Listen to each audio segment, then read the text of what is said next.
क्या हुआ? कल तो हम लोगों ने बताया था आप लोगों को, लगता है कि कुछ छूट गया होगा आप लोगों को। कल की बैठक हुई थी, चुनाव को लेकर हुआ था। राज्यसभा में जो चुनाव होने हैं, 16 तारीख को जो मतदान होने हैं, उसके लिए कल एनडीए के सभी जो हमारे घटक दल है, सभी जो विधायक हैं, सभी जो नेता हैं, सब लोग डिप्टी सीएम सम्राट चौधरी जी के घर पर हम लोग बैठक किया और दिशा निर्देशित किया गया कि किस तरह से चुनाव में पार्टिसिपेट करना है, किस तरह से मतदान में हिस्सा लेना है, इस बाबत लोगों को बताया गया है। और कल भी 14 तारीख को उपेंद्र कुशवाहा जी के यहाँ बैठक है 6 बजे से, यानी 15 तारीख को भी संसदीय कार्य मंत्री जी के यहाँ बैठक है। तो अभी तो बैठक का दौर जारी है।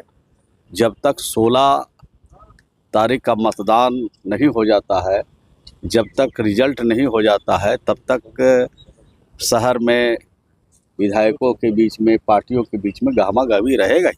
वोट कहाँ से कैंडिडेट कौन होगा सर? 5वां कैंडिडेट कौन है? सिवेश राम है या फिर उपेंद्र कुशवाहा? ये तो अभी बताया जाएगा, अभी बताया नहीं गया है। लेकिन कोई पहला होंगे तो कोई दूसरा भी रहेंगे, दूसरा रहेंगे तो तीसरा भी रहेंगे। उसकी चिंता आप लोग क्या करना, कैंडिडेट है, कैंडिडेट रहेंगे और एनडीए 5 सीट जीते। चिंता यह है कि आप वोट कहाँ से लाएंगे?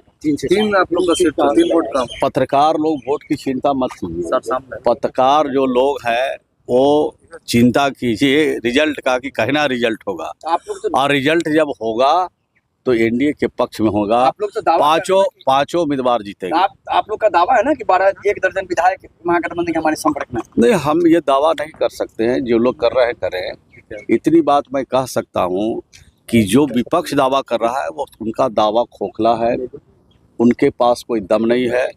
आपने विधानसभा के चुनाव से पहले देखा कि सरकार बना रहे थे, शपथ ग्रहण की तिथियां निर्धारित कर दिए थे, और जब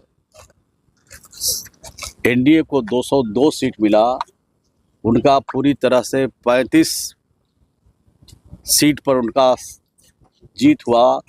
विपक्ष के नेता का अगर एक विधायक और घट जाता तो नेता विपक्ष भी नहीं हो पाते।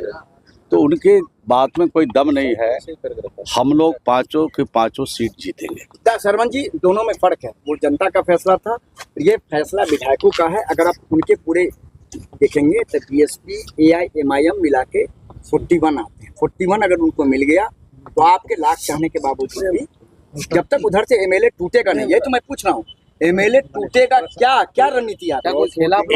एमएलए जो है बिहार की तरक्की पर वोट देंगे, बिहार के विकास पर वोट देंगे। एमएलए बिहार में तरक्की चाहते हैं, बिहार में अमन और शांति और प्रेम चाहते हैं, और अमन, शांति और प्रेम, भाईचारा के लिए सब लोग एनडीए के पक्ष में मतदान करें। आप यही नहीं चाह रहे कि महागठबंधन के विधायक टूट करके वोट करेंगे? नहीं, तोड़ने का काम हम लोग का नहीं है। वोट करेंगे अंतरात्मा से। तोड़ने का काम तो विपक्ष के नेता करते हैं। AIM के विधायकों को उन्होंने तोड़ लिया था। अब उस दिशा में वो लोग जाने वाले नहीं है, उनके झांसे में अब आने वाले नहीं है। जो उनके विधायक को तोड़ने का काम करते हैं, उनके झांसे में अब जाने वाले विधायक नहीं है। तेजस्वी यादव भी बैठक कर रहे हैं, MIM के नेताओं के साथ बैठक की है, महागठबंधन के नेताओं के साथ बैठक की है, और उन्होंने कह दिया कि 41 को हमारे पास हैं। उनके बैठक में कितने लोग थे?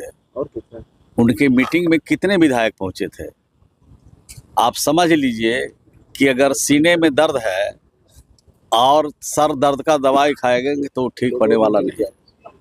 सर, ये PM है, PM ने ये कहा है कि जो LPG गैस सिलेंडर को लेकर दहशत पैदा करने की कोशिश कर रहा है, कालाबाजारी करने वाले पर कार्रवाई की है, चेतावनी। निश्चित रूप से कार्रवाई होना चाहिए, और सिर्फ गैस से ये जुड़ा हुआ सिर्फ बात नहीं है। जितने भी कालाबाजारी करने वाले लोग हैं, जिस क्षेत्र में भी कालाबाजारी कर रहे हैं, उनके खिलाफ सख्त कार्रवाई होनी ही चाहिए। सरकार ने भी आश्वस्त किया कोई कमी नहीं है। पेट्रोलियम मंत्री ने भी कहा कि कोई कमी नहीं है। नहीं, जैसे कभी कभी हम लोग देखते हैं समाज में, क्या एक बार हुआ कि नमक खत्म हो गया। अब नमक कोई 1 बोरा ले जा रहा है, कोई 2 बोरा ले जा रहा है, लग रहा है कि नमक मिलेगा ही नहीं। तो इस तरह की पैनिक फैला करके लोगों के बीच में कालाबाजारी को बढ़ावा देने का काम किया जाता है। इस पर रोकने के लिए आदरणीय देश के प्रधानमंत्री जी का अगर कोई सख्त कदम उठ रहा है तो उसका स्वागत करते हैं। सर ये विपक्ष है, बीजेपी के सांसद है वो सीईसी चीफ इलेक्शन कमिश्नर और ज्ञानेश कुमार के खिलाफ महाभियोग प्रस्ताव ले आने के लिए बात कर रहे हैं लोग। देखिए, देश कानून से चलता है, संविधान से चलता है।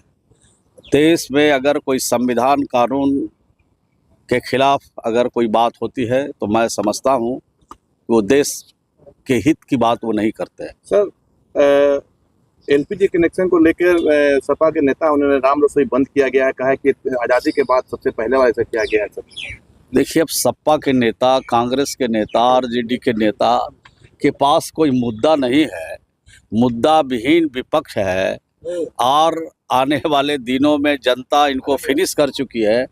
तो कुछ तो टीआरपी बढ़ाने के लिए तरह तरह की बात बोलते रहते हैं। आप बोलेंगे तभी ना उनके तरफ कोई ताकेगा, झांकेगा।